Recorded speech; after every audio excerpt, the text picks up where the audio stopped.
Kusangana kwatiri kuita zvekare pano paDzirare 263 pano patokuzivisai manews updates ezvinhu zviri kuitika munyika yedu yeZimbabwe. Kana uri munyowani uchangotanga kusvika panapa, chandinokumbira ndechekuti usubscribe utena on that notification bell.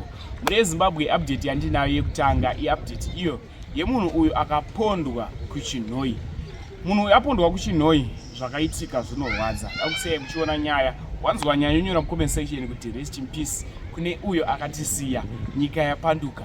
Usaskip this video nekuti tine last update iri kupisa futi streets social media. Let's go first update.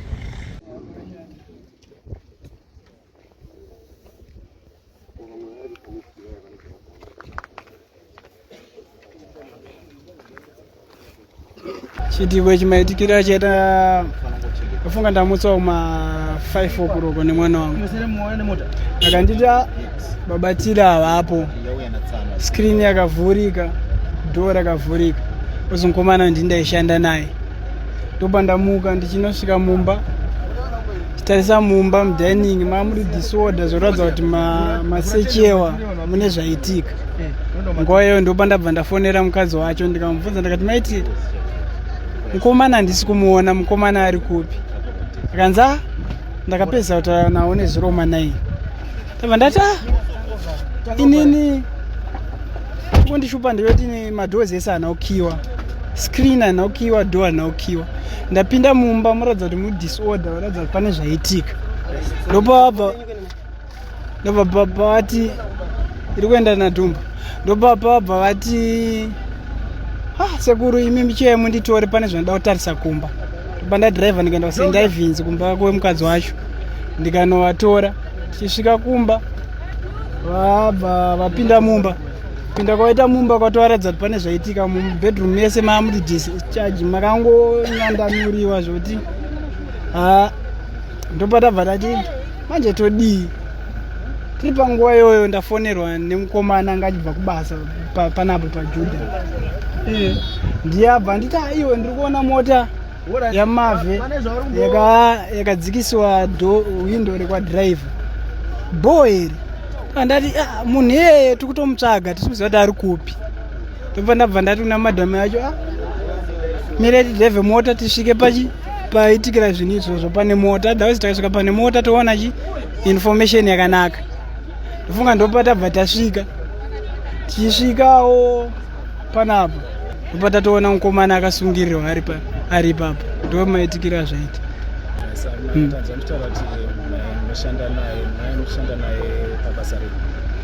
Zvedu zvechikorokoza, zvemabhesi zvechikorokoza ndozvataita. Ndonzi paSmoker wari.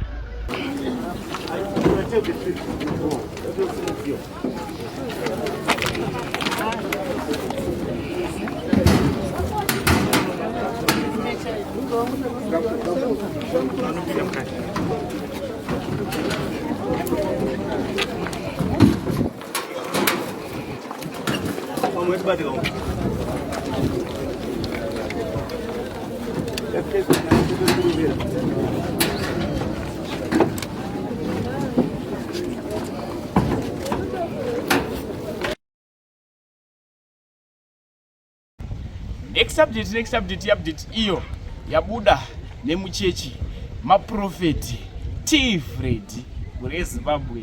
Kana tichiti handei kune Zambuko tiri kuti handei. Profeti T-Fred voita zvinoshamisa, zvinotyisa, zvinokatyamadza imo muchechi. Wachilafu vanhu vari kukuti imimi munoroya here? Kwete, handiroi. Ndinongonzwa zvichitaurwa nemumhuri yekwedu vachiti tiri kufamba tichibata imi, asi munhu waMwari ini ndinorwadziwa nemimiri yangu. Handina chandinoziva munhu waMwari. Ndorwadziwawo zvangu, ndikutozvirwarirawo zvangu ini, handina chandoziva. Now ndakunzwisisai pamuri kutaura apa, uye kana tikatokunzwa muchitaura kudai tese tinokunzwirai tsitsi, asi zvinokuna handinyanyo kurumidza kunzwa tsitsi. Tinongokurumidza kungotarisa. Pane rakada kuita bakatwa rinoita kuzvomorwa. Bakata sori kuti unopfekera uchivhura kudai, pfekera uchivhura kudai. Bakatwa randiri kuona nderani? Ndakasirwa nababa pavakashaya vakanditi bakatwa iri unazondirangarirawo panguva yakanga vakushaya. Mukureva kuti pavakanga vakutofa ndo pavakakupai bakatwa kuti muzondirangarira? Chokwadi munhu waMwari.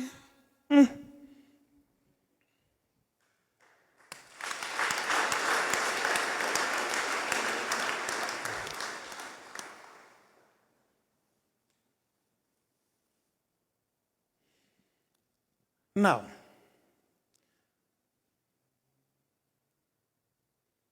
ivo baba vane mazuva vakakutaurirai vakunofa, pati ndiri kunzwa vachiti asi usazoroorwa. Munhu waMwari vakati havana nyatsoti usazoroorwa. Vakati ivo ndida kuti usare uchisara ndiwe uri baba pamusha pano. Okay. Wanzi sara uri baba pamusha pano. Zvekuti usarorwa havana nyatsoburitsa kudaro. Vakataura kuti uwe uri baba pamusha pano. Okay.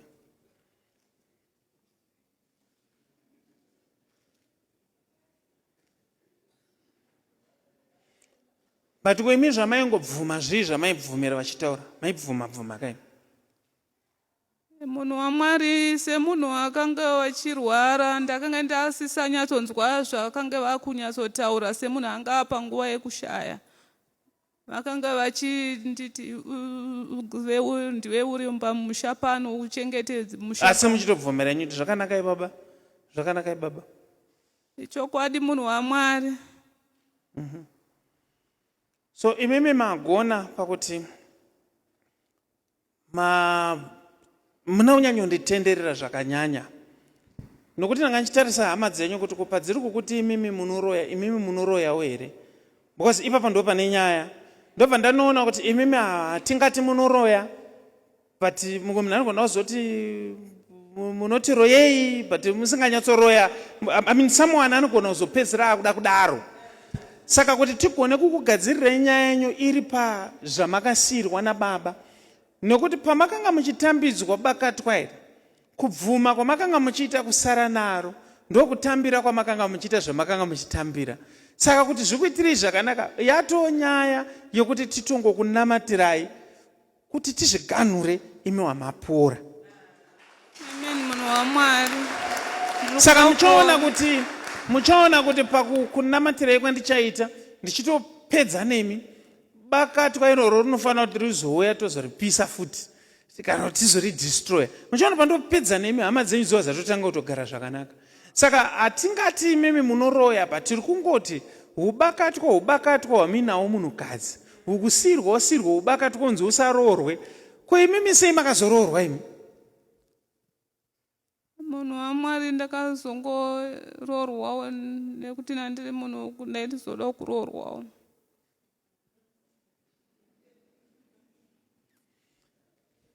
Wazviona kuti nyaya dzacho dzinonetsa, but ragaende vabatsire zviite zvakanaka. Simukai henyu, fambai henyu mchana, svika mchana, fambai. Ndodo ashaka anouya padhuze naye wedu henyu. Chimira henyu ipapo. Apa michamunyatsonzwa chii? Miri wangu wese uri kurwadza munhu waMwari. Hapana pandiri kuti apa pasiri kunyatsorwadza. Miri wese wangosangana munhu waMwari ndiri kurwadziwa. All right. Munhu wese ndisimudzire ruoko wakanongedzera kwavari. Baba munosindinzwa minamato, but zvanhasi ndinzwewo. Ndiri kunamatira kupora kwake nhasi, kwete mangwana, kwete rimwe zuva, kuti abve pana achimhanya nekuganhura zvese zvaakabatiswa mukuziva mukusaziva, nekubvisa mweya weuroyi, mweya wejambwa, mweya wekupomedzerwa, mweya wekushandiswa manhero avete, mazvita tinokutendai Jehovha nezita raJesu. Come out.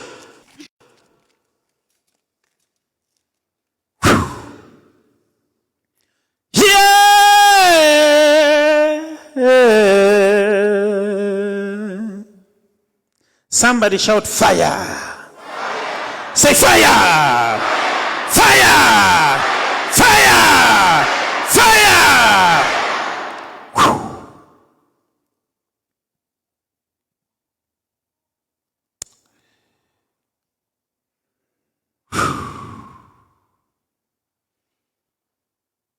Mweya mutsvene wouya,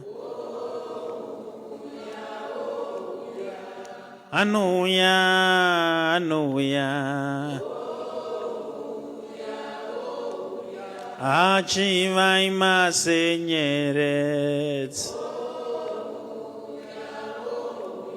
anopisa semoto.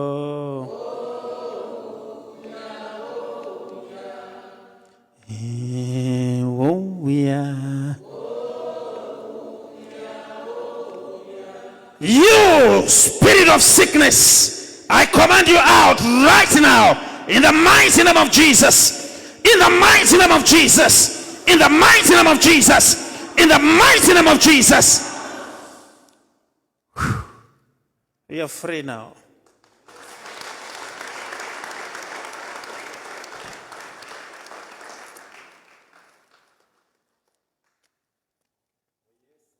Samakaita on mama. Samakaita. Tarisai kuno. Squat and feel your body. Feel your body.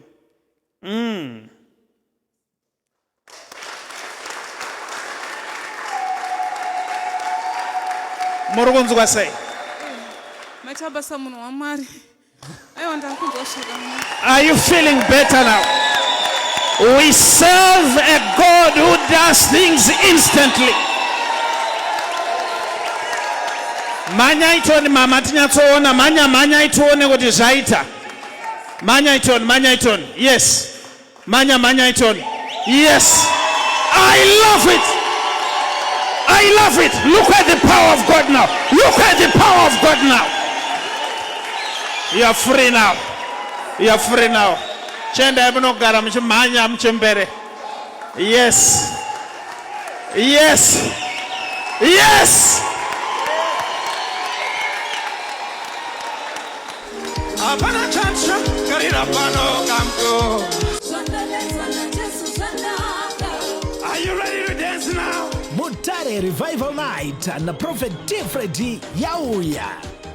Goodness and Mercy Ministries inakudzirai Mutare Revival Night musiwe Friday 27 March 2026 pa Queen's Hall paduze ne Civic Center Mutare CBD. Mukana wama 1-on-1 ne muno wa Mwari unenge uripo. Tifonere pa 0778 059 270 0778 059 270. Kana kutipata pa WhatsApp 0786 318 886 0786 318 886. Goodness and Mercy Ministries, the home of prophecy, deliverance, word and prayer.